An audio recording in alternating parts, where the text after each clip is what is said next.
This is Daily Blast Live. We're talking about what you're talking about. Get real. No. This Just is stop. a sham. It's finally here. Drum roll.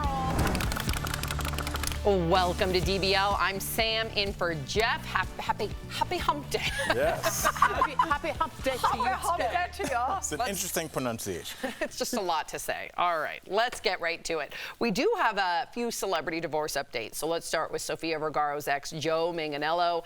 In an interview with Men's Journal, Joe disputed Sofia's claim that they broke up because he wanted kids. He said early in their relationship, they tried to have kids, but it didn't work out. And in the end, they just grew apart. Meantime, we've been talking about this a lot, but J-Lo and Ben spent their second wedding anniversary on opposite ends of the country. Jen was seen riding her bike in the Hamptons while Ben was at work in LA. But a lot of people, including our viewers, are talking about former flip or flop star Christina Hall. She filed for divorce from her third husband, Josh Hall. He also filed his own divorce papers asking for spousal support and the rights for HGTV shows that they developed together. They were married in 2022. She was, of course, previously married to Ant Anstead, who is now dating Renee Zellweger. But remember this? We've talked about it on the show. She and Josh are set to star in a new reality show called The Flip Off with Christina's other ex, Tarek El Moussa, and his new wife, Heather. Now, a lot of people are talking about this, especially now if you go online, people are comparing like serial monogamous marriage daters, that if you don't take time for yourself, this is going to be the result. One relationship after the other. What do you think? Taking time for yourself, do you think that's, I don't know if people are capable of self-evaluation. Self-introspection. Yeah, I just don't think that, I think they go, if you meet a lot of people, my last 3 exes were crazy. It's like, were they? Maybe they were, but you picked, as Judge Judy used to say, you picked them, honey. So, I mean, honestly, it's either your picker is wrong or there's something within you that is turning people off in a certain way. And maybe it's a healthy combination of both. But I don't think most people are capable of saying, I messed that up. That's why I don't listen to a lot of influencers and politicians. I don't trust anybody that never says, I don't know. That's my dad says his favorite. I never trust anybody. I don't know. That's how to get my trust, to be like, I don't know. Exactly. You say it like it is. I'm a serial monogamous. I was never single for long. And I was scared to know myself, didn't want to be quiet around myself, didn't want to be without anyone there. And I'm still dealing with that. And it's imperative that I learn what Tori is like when no one's in the room. That's really very hard for me. Erica, what would you say? Put a button on this. I'm definitely a serial monogamous. Should we date? No. Maybe we should. Yeah. Rating spike. I think when my husband Anthony and I were dating, very early on, I got an opportunity in California, and we thought that would be the end of us dating. And so I moved to California, and I was there for a little over a year, and it was the best year and some change of my life because I knew no one. Everything was about me and self-improvement. And when I came back, I really feel like I was a better partner and friend, and I was more present and in touch with myself. So I can understand how people, value that. That's great. I love that. Okay, you guys, this is crazy. It's the end of an era for the Mirage Hotel. Okay, I feel like we've all been to the Mirage. I definitely have. The hotel was built back in 1989, and at the time, it was the world's most expensive resort, costing $630 million. It was also the first mega resort on the Strip with a live volcano explosion. I used to love watching that. Outside, it would go off nightly. The hotel won't be torn down. Instead, it's going to be rebranded as the Hard Rock Hotel with a new 660-foot guitar-shaped tower. Wow. And for years, it was home to the Siegfried and Roy magic show that included illusions, exotic animals like white tigers, lions, and leopards. It ended in 2003 after Roy was critically injured by a tiger during one of the shows. The duo had their secret garden and dolphin habitat on the hotel grounds, which closed in 2022. The Beatles' Love Cirque du Soleil show also had its final show at the hotel earlier this month. I feel like we all have memories there. yeah. This is crazy for me. For me, if I go down that strip, it's not going to feel the same without that volcano If you have erupting. memories of the Mirage, you didn't do Vegas right. Why? I've been to Vegas. I've probably been to Vegas 70 times. I have no recollection of anything. Well, then you're wrong. That's for a different reason. Yeah. I had a great time. What are you guys doing there? You Texas? saw white tigers appear out of nowhere. That's pretty wouldn't- important. What? That's Siegfried and Roy, and you saw the beautiful volcano. That's the strip history. And I know it kind of took a decline. You know, people still loved it, but I just remember as a kid being the fancy hotel. We got to peruse it. We weren't able to stay there, but we were able to look at it. Before heading on over to Circus? Before Yeah. Or Excalibur. Yeah, oh, that was mine, okay. That was our jam. Yeah. We stayed at the Excalibur as well. I do have to let you guys know the Mirage had to give away over $1.6 million in unclaimed jackpots before it closed, so everyone ran. This isn't a live shot, obviously, but Yeah, it looks like everybody's in a hurry. people ran over, and it was crowded because they had to give away so In much how much time? money. Was it like Why don't within you ever see those people in casino commercials? No. It's never, Right. some- That's the reality. Yeah, exactly. But was it within like 24 hours? No, it says Nevada law says any remaining jackpot funds must be paid out before a casino closes. So I think they had a certain amount of time, and people just. I would have gone. I would have gone. I would have flown out. Your odds are way higher. Wow, that's cool. Yeah, check. I would have flown out to play a jack. To win 12 Yep. grand that they had to get rid of? Yeah. $1.6 million. I know, but there's a lot of 12 grand jackpots apparently. 12 grand? I would have gone with you. I'm Okay, not gonna lie. Cobb. Yeah, you can Yeah. stay here, Al. Yeah, no one wants you out. All right, let's talk about rapper Drake. Drake is mopping up a big old mess. His Toronto mansion flooded after 3 days of heavy rain. The $100 million home that he calls the Embassy was featured on the cover of Architectural Digest back in 2020. He posted this video on Instagram showing the mansion being flooded with brown, muddy water. In the caption, he joked, "This better be espresso martini." It's not. Yeah. Even with, Is this karma? even with that flood, Tori, it's nicer than any place I've been Yeah. in. Tori, no. Clearly, Drake has had a very difficult year this year. Can you sum it up? Well, just the Kendrick-Drake feud and how Kendrick killed it. Then what happened with Serena. I guess I inadvertently piled on because a lot of people were Like 4 sharing. million people shared 4 your million. point of That's view. right. video. But when I saw this, I was like, oh no, oh no. I can't say anything. Like I'm not like happy about it. First of all, I'm a homeowner. I'm not going to put that type of karma out can't. there. No. I was sick when I saw this. Not only is it disgusting, but like just the idea that like when homes get flooded, I don't care whose house it is, it's just not a great thing. You need to get water sensors. We have water sensors everywhere. They're little. They're like this big. You put them everywhere you go. But what would they have done in this They situation? immediately beep so loud that Scruffy, our dog, cries. And then my husband's phone gets alerted. He runs down to the basement, lifts the carpet, sucks up the water, and he saves the day. Would he have been able to do that in this Yeah, situation? the first drop of water would have alerted him, and he would have run down to the basement, sucked up the water, and saved the day. But what happens when the tsunami part of the water comes in? Al, stop it. You're going to get those water Do you think he was sensors. unaware that there was water in his home, Sam? He came too late. He It did. came too late. He did. Coming up on DBO. Why is Left that Disney joke right World there. canceling an iconic character after That's terrifying, Sam. after 50 yees of being at the park? And our interview with comedian Eliza Schlesinger. She's telling us all about her new tour. That bear. I love that.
Welcome back to DBL. Disney World is retiring one of its long-standing characters for being quote-unquote insensitive and outdated. Liver Lips McGraw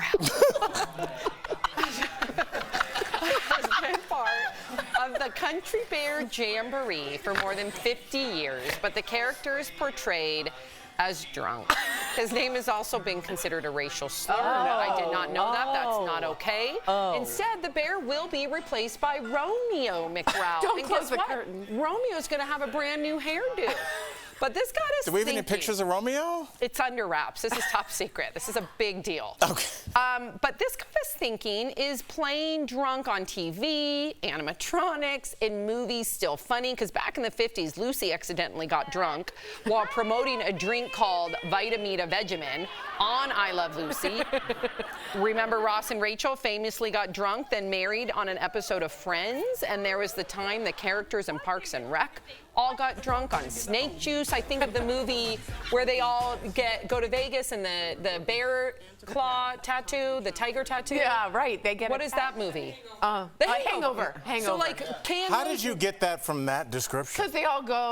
they go to Vegas and he got the claw tattoo like Tyson. Yeah. So that's a great description. Not that great. Okay, so you, the comic, would you be fearful of attaching yourself to a film or a TV show where they make fun of being drunk, or is there some sort of like discernment line that you would have to think about? No, you're making make-believe. You're making entertainment.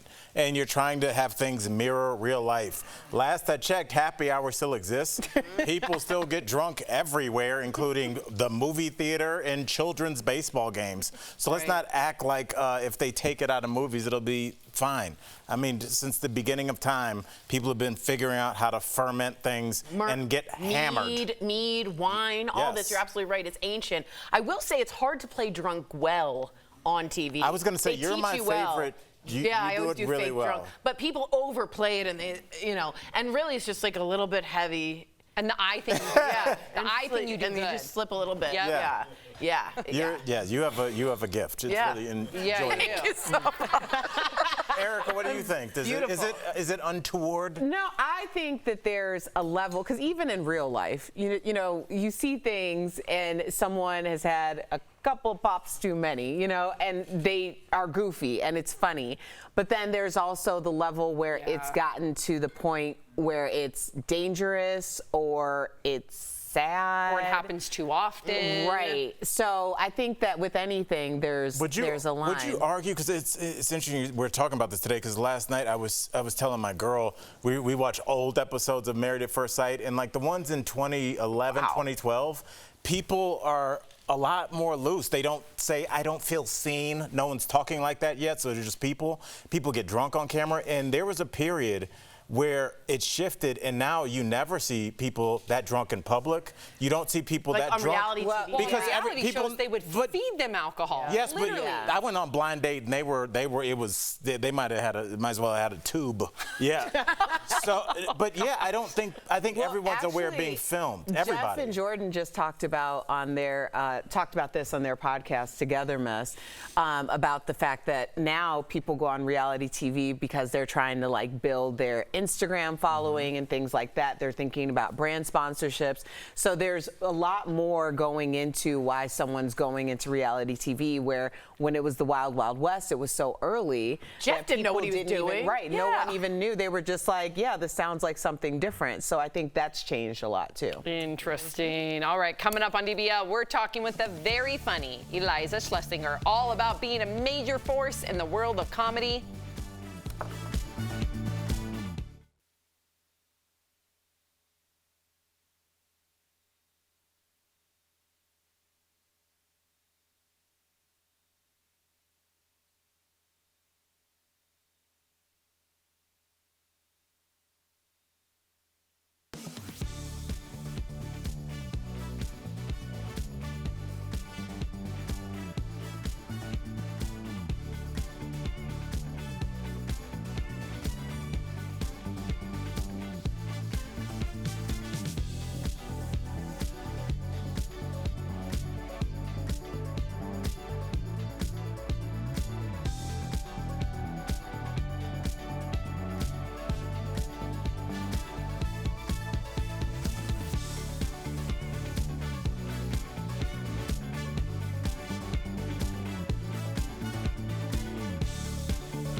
aren't allowed to have feelings in our society, which isn't fair.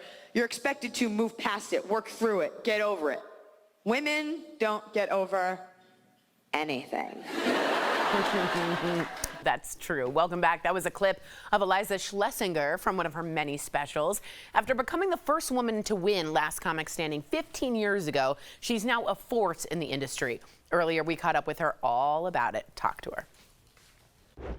Please give her a warm welcome. Eliza, welcome to DBL. Hi, you guys. I am coming to you from a power outage, so I am on a generator trying to make this interview happen. Oh, my God. She really hated our conversation. Yeah. She just turned that power right down. Eliza, it's so good to see you. I opened for you at the Viper Room. I'm such a big fan of you. You did? Yes, I did. I held your dog Blanche. I have the pictures. Does she remember? That sounds right. Yeah, That tracks. sounds like Does Eliza remember Tori Shulman? Sure doesn't, but still okay. I remember the name sounds familiar. That's Blanche fine. talked about you for years after. The dog was thrilled with your set. Oh, man. She said I slayed. Thank you. I love the term elder millennial you used for one of your specials. But I wanted to ask you, is there anything actually you admire about Gen Z? Nothing. No, I actually admire their ability to make me feel embarrassed and canceled while also challenging me to want to like have nicer skin. I think they're probably the generation with the best sense of humor. But they are fanged and they are dangerous. So they're like a beautiful spider. So Eliza, we've been talking about Ellen on the show. We talked about her yesterday about making a comeback to stand up before claiming she'll be leaving forever. So in your mind, do you think she's really done with Hollywood after this special? I'm just so nervous that like this screen grab is gonna go around, like women commenting on other women's success. Yep. I think no comedian is ever able to set it down. I mean, look at David Letterman, look at anybody that had a show and then they went on to do something else. I mean, Larry King is like a weird dated example. So you can't take the performer out of the comic. You could take the talk show away, but no comic is ever done until we're dead or have like a weird surgery that makes us not be able to talk. So she's no more done than I am with anything. You know, obviously you've been in comedy forever. Do you think you have to be likable to be funny?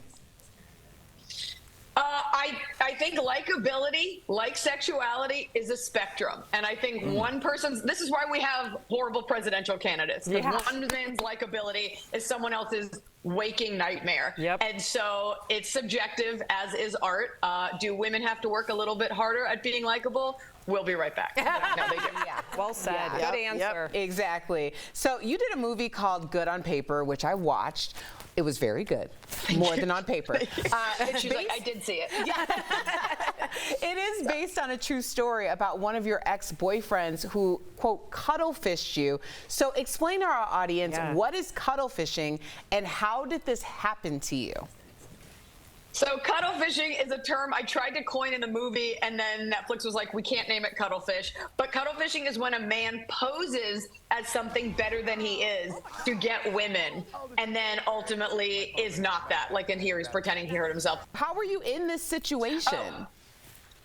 I'll be honest, I think I used to be embarrassed about it, and then I realized, like with things like Tinder Swindler and Dr. Death and all this stuff, like people get taken. When you're a girl and you like someone, women's problem is that we give people chances. And he was just not a beautiful, because he wasn't attractive, but a good liar. And rather than stay mad about it or get bitter, I just turned it into art. And by the time we shot this, I never really thought about him, but I was like, this story deserves to be told, even as a cautionary tale to other people. So watch out if they're kind of ugly, but really nice. Speaking of stories, quickly, I want to get this in. You wrote a book called Girl Logic a while back.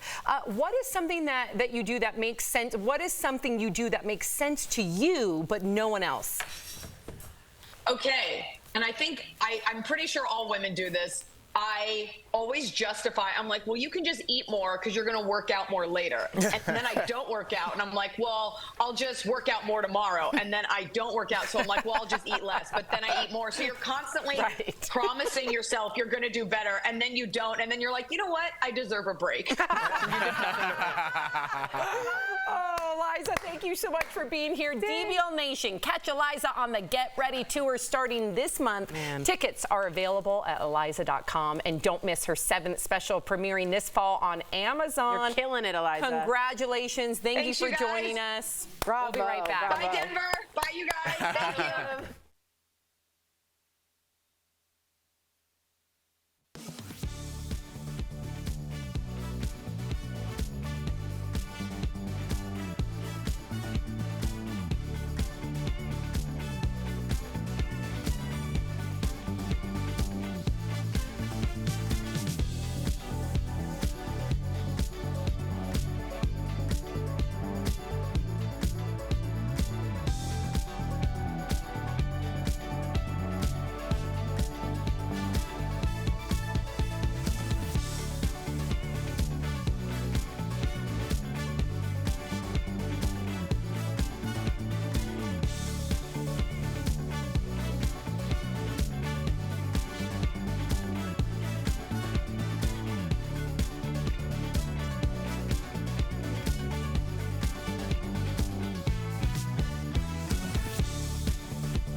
Welcome back. When you take a bath, do you put anything in the water before getting in?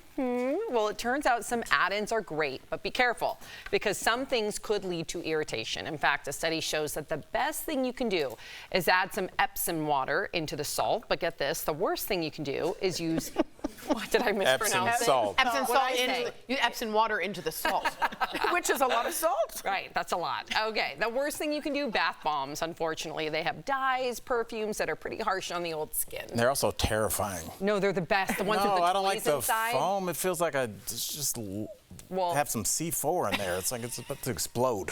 I don't like it. Some C4 in there. Yeah. Well, the kids love them because they get little toys inside, and I get the organic ones with natural dye. Sounds like you're going to keep with the bath bombs. I'm still.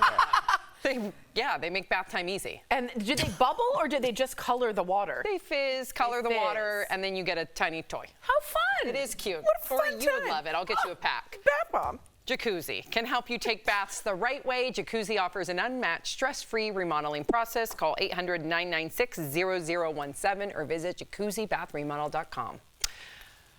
Bath time. I know you do the rose petals. Oh, yeah, me and Tell our Sophie people do. about She that. calls it a princess bath. Dry rose petals. That's cute. Not fun to clean up because they dry. Oh, that is Yeah, not fun. frustrating. Bye, guys.